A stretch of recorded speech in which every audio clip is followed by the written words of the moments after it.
They said he had it all: a beautiful wife, a healthy daughter, a respectable job at the city hospital, a spotless family photo framed above the mantel. But no one ever asked what it felt like to wake up each morning in a life you built just to bury your truth. From the outside, Daniel was every bit the American dream. He was the kind of man who held the door open, remembered anniversaries, picked his daughter up from daycare with snacks packed in alphabetical order. His wife, a rising figure in competitive fitness, often posted about their power couple marriage. They had met in college, a classic tale of high school sweethearts who made it. But Daniel never dreamed of being with a woman. He dreamed of disappearing. Every Sunday, he cooked pancakes shaped like hearts. Every Thursday, he stayed late for her gym events. He memorized every macro in her meal plan, every vitamin in her cabinet, every fear she never said aloud, and not because he had to, but because somewhere deep inside, he felt he owed her everything and for marrying a man who had always been afraid to admit he was gay. Daniel had known since high school, but he never allowed himself to imagine a future with another man. That wasn't an option in his world, not in his town, not with his church-going mother, not with a father who called every soft boy weak and every proud man disgusting. So he silenced it, buried it, then buried himself inside the image of who he thought he was supposed to be. And guilt became love's replacement. After their daughter was born, life slipped into routine.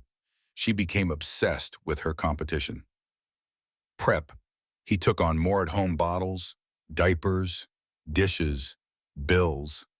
Every moment of rest belonged to her schedule, and he surrendered gladly, not because he was weak, but because he believed he didn't deserve anything else. There were no screaming matches, no visible cracks. Only silence, the kind that slowly spreads like rot beneath fresh paint.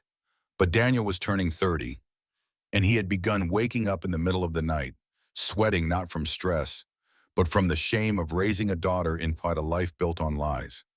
He imagined her 10 years later, asking him what love really was, and he had no answer that didn't feel like betrayal. One evening, while folding his wife's competition leotard, he realized he hadn't heard her voice in days beyond texts about her macros and cardio plans. That night, he stood in the doorway of their bedroom and whispered what he'd practiced for weeks. "I think we should separate." She didn't scream. She didn't beg. She froze.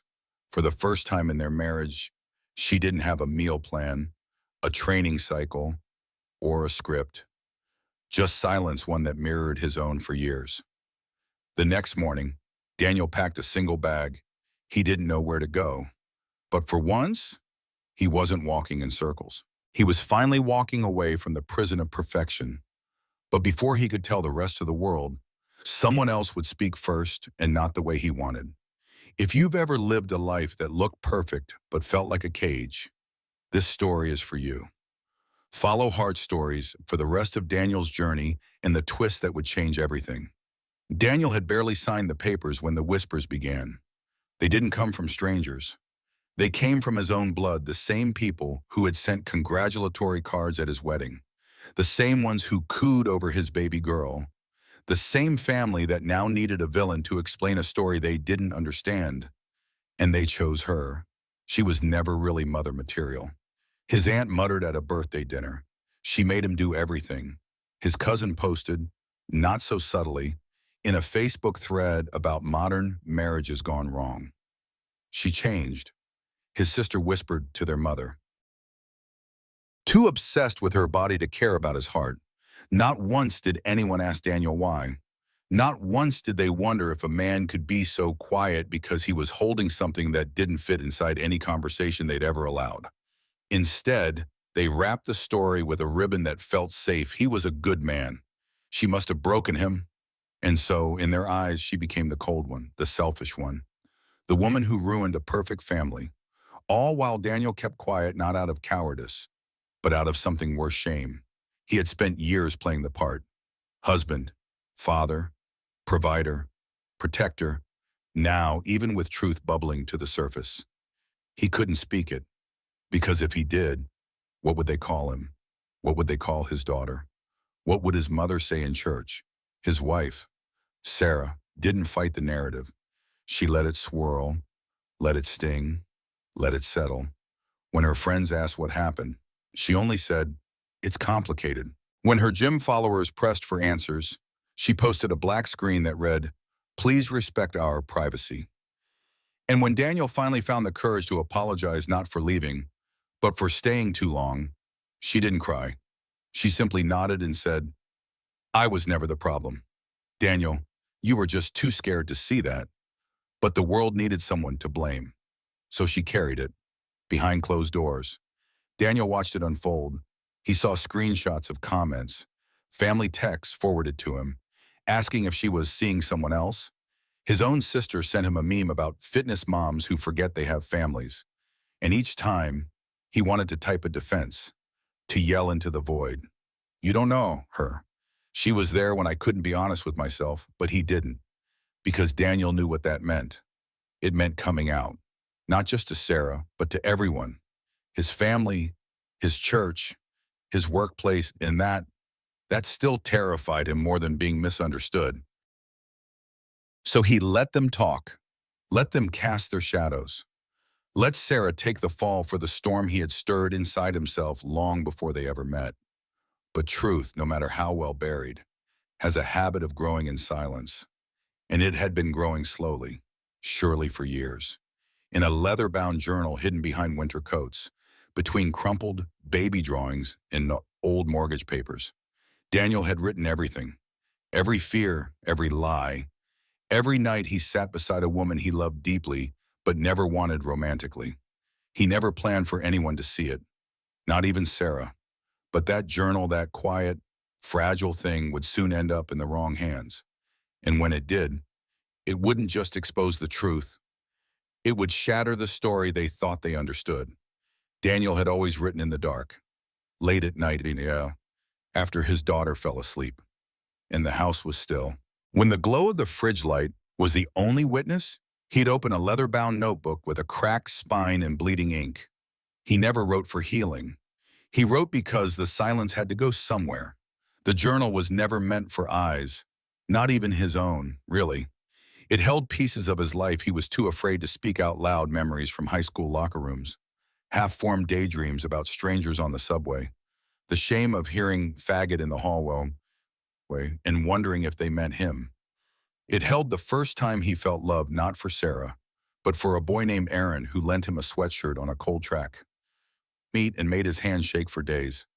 It also held confessions about Sarah, not cruel ones, honest ones, about how he admired her discipline, her strength, her fire but never craved her touch, how he married her because it felt safe, because loving her was easier than being alone with the truth.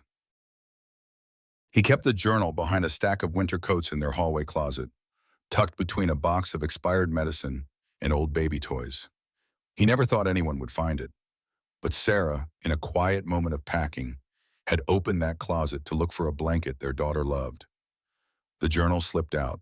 She recognized his handwriting before she even flipped it open. She didn't read it right away. She let it sit on the kitchen table for hours, then days. She didn't confront him. She didn't cry. But one evening, while their daughter was with Daniel's mother, she opened it. She read it cover to cover. And then she vanished from the house for nearly 2 days.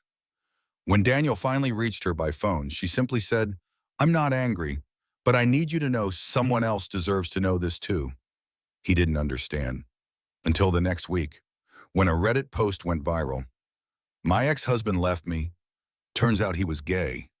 But that's not what hurt. What hurt was reading his journal and realizing he never trusted me enough to be honest. Attached were screenshots, not of names or faces, but of raw, handwritten pages. The section that spread like wildfire read, "I think I've always known. I just didn't think I deserved a life where I could say it. So I built one that looked right. I became a man everyone would approve of. And I died a little inside every day I lived it." Reddit caught fire. So did Facebook. Friends started forwarding Daniel links. His hospital coworkers whispered. His supervisor called him in, gently asking if he needed time off. Someone even printed out a copy of the post and left it folded on his locker. He was exposed not as a criminal, not as a monster, but as a man who had lived too long in hiding. And the world didn't know what to do with him. Some praised Sarah for her grace and courage. Others condemned Daniel for his cowardice. But more surprisingly, many started sharing their own stories of living double lives, of lying out of fear, of marriages built on expectations that had nothing to do with love. But as family, they went silent. For days, not a word, no calls, no messages. Then, without warning, his sister, the same one who once mocked Sarah online, posted a cryptic status. I used to think I understood love. Turns out I only understood rules. Later that night, his mother showed up unannounced. She didn't yell. She didn't quote scripture. She placed a photo of Daniel as a child on the counter and said, "When did my son stop trusting me with the truth?" Daniel had no answer, because the truth wasn't something he'd lost. It was something he had buried beneath years of expectations, rituals, Sunday sermons, and polite smiles. And now that it was unearthed, it was shaking everything. But the biggest shock wasn't what his family would say. It was what his daughter had heard. And what she was about to do next. Daniel thought his daughter was too young to understand. At 4, she still mispronounced her own middle name. She asked if clouds had bones. She once insisted that rain came from the moon crying. He thought her world was still full of softness, a world untouched by the sharp edges of adult shame. He was wrong. One morning, at just a week after the journal leak, he received a call from her preschool teacher. The voice was kind, but careful. "Mr. Moore, we had a situation during art time. It's nothing serious, but you might want to come in." At the classroom, he found his daughter in the reading corner, humming quietly to herself. Her teacher handed him a piece of construction paper, a drawing, 3 figures, 2 tall, 1 small. The first tall figure wore a crown and held a rainbow balloon. The second had a beard and wore a blue shirt with a heart on it. The small figure, clearly their daughter, had wings. He stared at it for a long time before he realized what was missing. There was no mother, only 2 men. He looked at his daughter, who now tugged on his sleeve, and said cheerfully, "That's you and Papa Eli. You were hugging, and I was flying." Daniel couldn't breathe. He didn't know who Eli was. The name wasn't real, just a blur from a bedtime story she'd made up the week before. But in her mind, it had taken shape, a second father figure to match the feeling she couldn't name, only feel. The teacher later explained that the other students had asked why she didn't draw her mommy. His daughter had replied, without hesitation, "Because Daddy's happy when he talks about Eli. I want Daddy to be happy forever." By evening, the drawing had made its way to his ex-mother-in-law, then, somehow, to his own mother. And within hours, his phone buzzed nonstop. First, a message from his sister. "Is this true? Are you living with another man already?" Then from his cousin, "Poor kid. She's going to grow up so confused." Then, finally, a voice message from his mother. Not angry, not bitter, but trembling. "Daniel, I don't even know what to say anymore. That little girl deserves better than this parade of mistakes. Please don't let us raise her until you figure yourself out." That last sentence hit like a slap. Let us raise her, as if his queerness disqualified him from fatherhood, as if years of midnight bottles, preschool applications, teddy bear tea parties, and scraped knees could be erased by a single crayon drawing that didn't follow their rules. Daniel didn't answer any of them. Instead, he drove to Sarah's apartment. She opened the door slowly, eyes tired. "I saw the drawing," she said before he could speak. "She told me the same thing, that she wants you to be happy. She even said she wants to make another picture, one where all of us are smiling." Sarah sat down, exhaled, and added, "I know it wasn't your intention to make this hard for her, or for me, but Daniel, this family we built, it doesn't have to break. It just has to change." They didn't cry, they didn't hug, but for the first time since the journal had leaked, Daniel felt like he wasn't fighting alone. They made a quiet decision that night, no matter what the world said. Their daughter would grow up in truth, not shame. They would raise her as co-parents, as partners in care if not in love. But not everyone would accept that. 2 days later, Daniel received an official letter, a petition for partial custody from his mother, filed on the grounds of moral instability and an unsafe environment for a developing child. And attached to the petition was a photograph of the drawing. The same one that had made his daughter feel proud was now being used as evidence against him. The courtroom was small, almost too small for the weight of what was being decided. Daniel sat in the far left row, his palms damp against his slacks, his heart pounding beneath a navy blue button-down that no longer felt like armor. Across the aisle sat his mother straight-backed, lips tight, dressed in a modest pearl cardigan like it was Sunday service. Next to her was Sarah. She hadn't chosen a side. She hadn't needed to. The custody hearing was short. The petition filed hastily, worded carefully painted Daniel as emotionally unstable, publicly controversial, and morally uncertain. The journal was referenced, the viral Reddit post, submitted as a screenshot, the drawing, enlarged and held up like a smoking gun. A child this age, his mother's attorney argued, should not be exposed to adult confusion. Two fathers, a rainbow flag, an undefined living arrangement. Daniel sat motionless, not because he didn't care, but because he refused to beg for the right to be who he already was, a good father. When asked to speak, he rose slowly. He didn't argue. He didn't cry.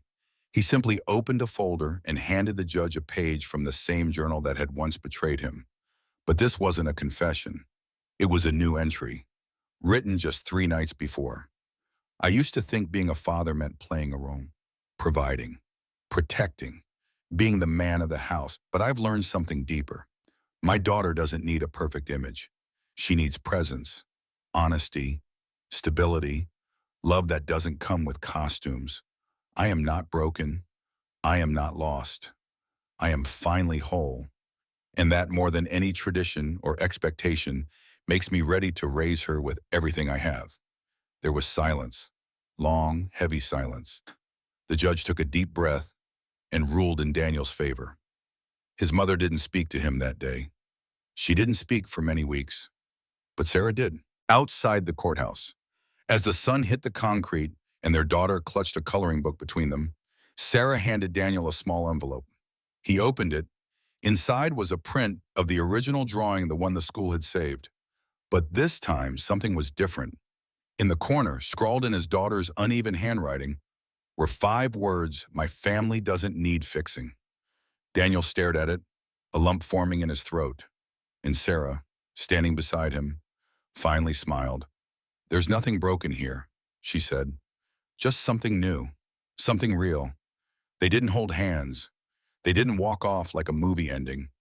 They stood there, 2 people who had built something on misunderstanding, and somehow, through heartbreak and truth, reshaped it into something that made space for all 3 of them. Not perfect, but whole. That night, Daniel wrote in his journal again. This time, it wasn't a confession or a cry for help. It was a promise. "I was once terrified of losing everything. But what I found was this: the moment I stopped hiding, I finally became the man my daughter believed I already was." Question for you. Have you ever stayed silent out of fear, only to learn that your truth could have set someone else free? Follow Heart Stories for more stories like Daniel's, raw, redemptive, and real. Because healing doesn't begin with perfection, it begins with honesty.